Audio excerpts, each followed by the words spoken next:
Aw, animals. Giraffe namatay matapos tumama ang ulo sa isang highway overpass.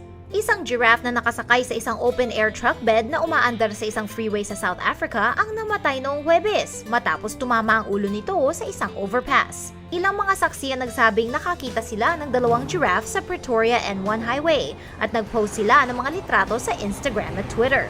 Isang saksi ang nagmamaneho kasama ang kanyang pinsan nang nakita niya ang mga giraffe, kaya nilabas niya ang kanyang telepono para kumuha ng litrato. Dito dumaan sa ilalim ng tulay ang truck at ang ulo ng isa sa dalawang giraffe ang malakas sa tumama sa semento.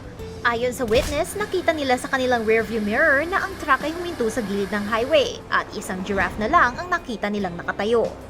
Ang truck na nasangkot sa insidente ay hindi sinundan ng transportation codes para sa mga giraffe. Habang tinatransport ang mga giraffe sa isang open road, ang kanilang mga ulo ay dapat na natakpan ng isang structure. Kawawa naman yung giraffe.